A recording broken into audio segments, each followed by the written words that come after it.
அன்பார்ந்த மாணவர்களுக்கு தாமிரபரணி பொறியியல் கல்லூரியின் வாழ்த்துக்களும் வணக்கங்களும். பேசிக் ஃபிசிக்ஸில் ஆஸ்ட்ரோஃபிசிக்ஸ் தலைப்பின் கீழ் அநேக வீடியோக்களை பார்த்து கொண்டு வருகிறோம். இன்றைக்கி அதனுடைய ஒரு தொகுப்பாக டைம் ட்ராவல் கான்செப்ட் அப்படின்னா என்னென்னு புரிஞ்சுக்கிட போகிறோம்.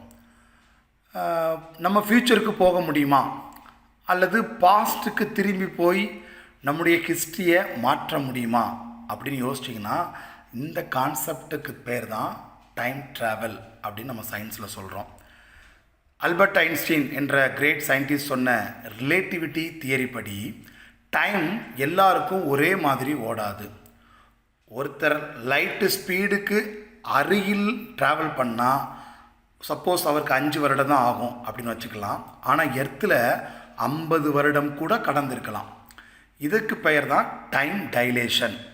இந்த படத்தில் பார்க்குறீங்க t dash equal to 1 divided by root of 1 minus v squared by c squared. அதாவது வேகமாக பயணம் பண்ணினா ஃப்யூச்சருக்கு போக தியரிட்டிக்கலில் சான்ஸ் இருக்குது. சரி, பாஸ்ட்டுக்கு போக முடியுமா?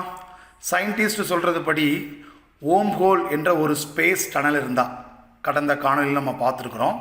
நீங்கள் ப்ரீவியஸில் ப்ளேலிஸ்ட்டில் போய் ஃபிசிக்ஸில் நீங்கள் பார்த்தீங்கன்னா ஓம் ஹோல் அண்ட் பிளாக் ஹோலை பற்றி நான் பேசியிருப்பேன். ஸோ ஓம் ஹோல் என்ற ஒரு ஸ்பேஸ் டனல் இருந்தால் ஸ்பேஸையும் டைமையும் ஷார்ட்கட் மாதிரி கனெக்ட் ஆகும். அதில் போனால் கடந்த காலத்துக்கு போகலாம்னு சில தியரி சொல்கிறது. ஆனால் ஒரு பெரிய ப்ராப்ளம் இருக்குது. நீங்கள் பாஸ்ட்டுக்கு போய் உங்கள் கிராண்ட்ஃபாதர் வாழ்க்கையை மாற்றினீங்கன்னா அப்போ நீங்கள் எப்படி பிறந்தீங்க? ஸோ இதுதான் கிராண்ட்ஃபாதர் பேரடாக்ஸ். ஸோ அதனால் டைம் ட்ராவல் இன்னும் சயின்ஸ் தியரியில் மட்டும்தான், ரியல் லைஃப்பில் இன்னும் ப்ரூவ் ஆகலை. ஆனால் சயின்டிஸ்ட் தொடர்ந்து ரிசர்ச் பண்ணிட்டு தான் இருக்கிறாங்க. மீண்டும் அடுத்த காணொலியில் இதே போல் ஒரு சுவாரஸ்யமான ஆஸ்ட்ரோஃபிசிக்ஸின் காரியங்களை நாம் கற்றுக்கொள்வோம். தேங்க்யூ.